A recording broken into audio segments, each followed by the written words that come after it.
A decision that changed history. The Crown appointed Gage to supplant Hutchinson as the governor of Massachusetts. One of the new governor's first acts was to send a messenger to call on Samuel Adams for the purpose of endeavoring to stop his opposition by fear. We can best understand the spirit of what happened by quoting the conversation between Colonel C-O-L. Fenton, the messenger sent by Gage and Adams. Colonel Fenton says, I have been authorized by Governor Gage to assure you, Mr. Adams, that the governor has been empowered to confer upon you such benefits as will be satisfactory. Endeavor to win Adams by promise of bribes, upon the condition that you engage to cease in your opposition to the measures of the government. It is the governor's advice to you, sir, not to incur the further displeasure of his majesty. Your conduct has been such as makes you liable to penalties of an act of Henry VIII, by which persons can be sent to England for trial for treason or misprision, misprision of treason, at the discretion of a governor of a province. But by changing your political course, you will not only receive great personal advantages, but you will make your peace with the king. Samuel Adams had the choice of two decisions. He could seize his opposition and receive personal bribes, or he could continue and run the risk of being hanged. Clearly, the time had come when Adams was forced to reach instantly a decision which could have cost his life. Adams insisted upon Colonel Fenton's word of honor that the colonel would deliver to the governor the answer exactly as Adams would give it to him. Adams answered, Then you may well tell Governor Gage that I trust I have long since made my peace with the King of Kings. No personal consideration shall induce me to abandon the righteous cause of my country. And tell Governor Gage it is the advice of Samuel Adams to him no longer to insult the feelings of an exasperated people.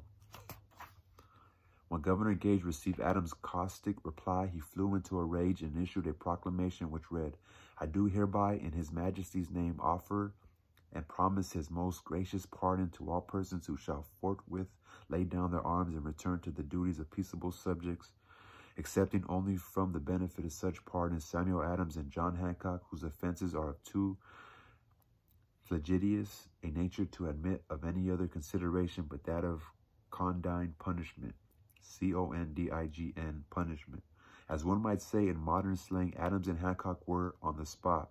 The threat of the irate governor forced the two men to reach another decision equally as dangerous. They hurriedly called a secret meeting of their staunchest followers. After the meeting had been called to order, Adams locked the door, placed the key in his pocket, and informed all present that it was imperative that a Congress of the colonists be organized and that no man should leave the room until the decision for such a Congress had been reached.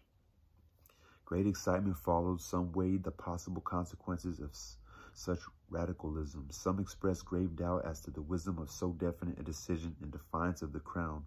Locked in that room were two men immune to fear, blind to the possibility of failure, Hancock and Adams.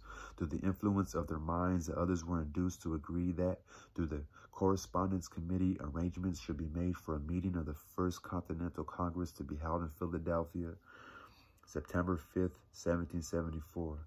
Remember this date. It is more important than July 4th, 1776.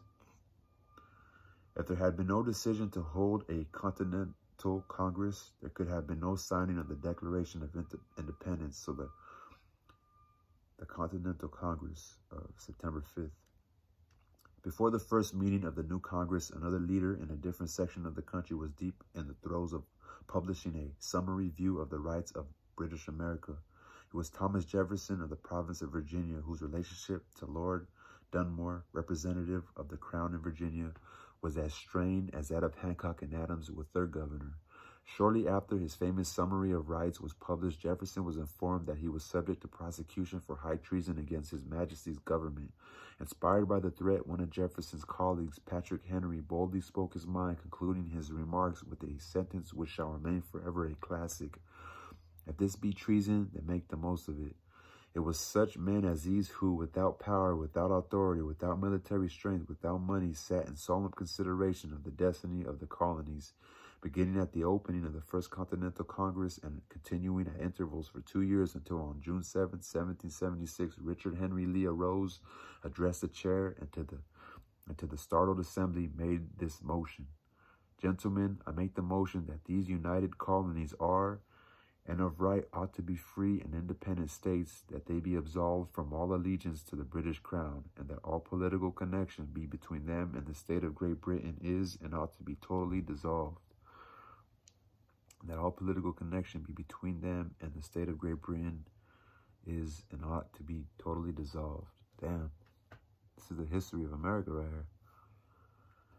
Wow.